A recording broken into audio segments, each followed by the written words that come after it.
যে আপনারা জানেন এই যে ছাত্র গণবিপ্লবের যে ফসল, এটাকে নস্যাৎ করার জন্য বিভিন্ন কর্নার থেকে আপনার একটা প্রতিবিপ্লব ঘটানোর চেষ্টা করা হয়েছে, বা সেই প্রচেষ্টা এখনও চলছে দেশ বিদেশ থেকে। জি, আপনি নিজেই অনুষ্ঠান শুরুর আগে কিছু বিস্তারিত বলেছেন, সেখানে আমি আর ফেরত যেতে চাই না। তো আজকে এই যে আপনার দাবির নগরী যেটা বলছেন আপনি, বিভিন্ন সেক্টরে যে দাবি এটা আপনি বলেছেন, কাকে যেন প্রশ্ন করলেন যে এই দাবিগুলো এতদিন করেনি কেন। এতদিন এই দাবিগুলো বলার মতো স্বাধীনতা কিন্তু আমাদের কারোর ছিল না। আমাদের ছিল রাজনৈতিক দলগুলো, আমরা করেছি, করতে গিয়ে আমরা হত্যা গুমের শিকার হয়েছি, তারপরে আমরা আমাদের কণ্ঠকে উচ্চকিত রাখার চেষ্টা করেছি।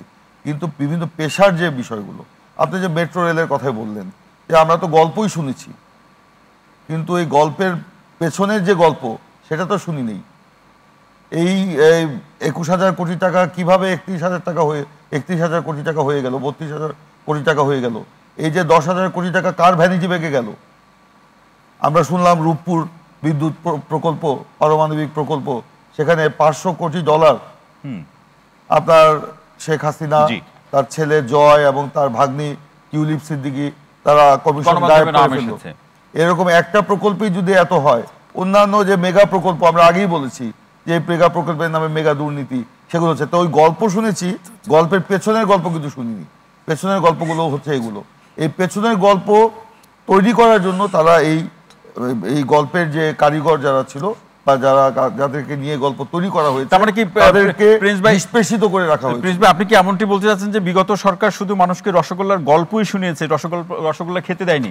রসগোল্লা খাওয়ানোর চেষ্টা করেছে, তো বদহজম হয়ে গেছে আচ্ছা বিষয়টা। নিজে মানে মানুষ কিন্তু এটাকে গ্রহণ করেনি।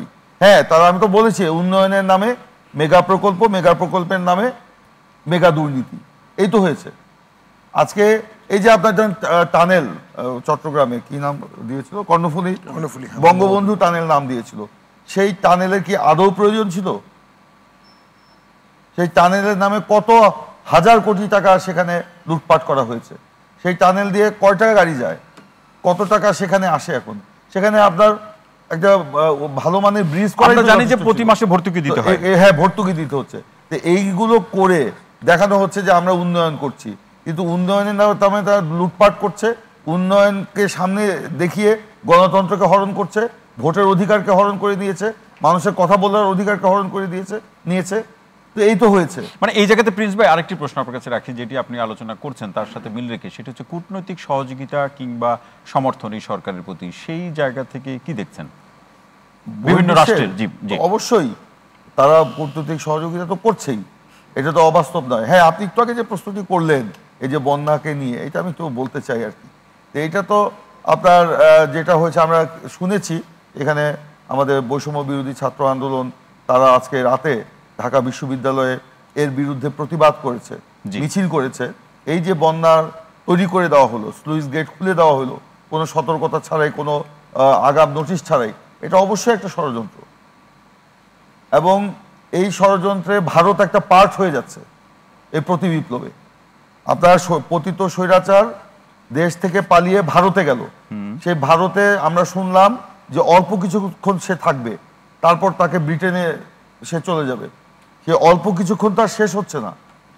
বাংলাদেশের মানুষের জানার কি অধিকার নাই সেখানে এই যে গণহত্যাকারী স্বৈরাচারী হাসিনা ভারতে কোন স্ট্যাটাসে এখন আছে, কোন পাসপোর্টে আছে, সেটাই তো আপনি যেভাবে আছে প্রিন্স ভাই রাজনৈতিকভাবে আপনারাই প্রিন্স ভাই আপনারাই বসে, আমি কি শেষ করি, জি বলুন, সেখানে বসে উস্কানি দিচ্ছে টেলিফোনে তার ভারতের সরকারের হেফাজতে থেকে, তাদের একটি সামরিক ঘাঁটিতে থেকে, সেফ হাউসে থেকে। কিন্তু ভারত তো বলছে এই সরকারের সাথে তারা কাজ করবে। আমি বলছি, এটা আমি একজন সাধারণ নাগরিক হিসাবে বলছি যে সেখানে বসে সে ফোনে উস্কানি দিচ্ছে। আজকেও গণমাধ্যমে কি সামাজিক গণমাধ্যমে দেখছি তার কণ্ঠ, ওখান থেকে এই করো সেই করো। এই প্রতিবিপ্লব ঘটানোর জন্য ভারতে বসে শেখ হাসিনা যে ষড়যন্ত্র করছে, সেই ষড়যন্ত্রের পার্ট ভারত কিনা এটা মানুষ জানতে চায়। আপনার দল কি মনে করে? আমরা মনে করি ভারত বাংলাদেশের প্রতিবেশী রাষ্ট্র।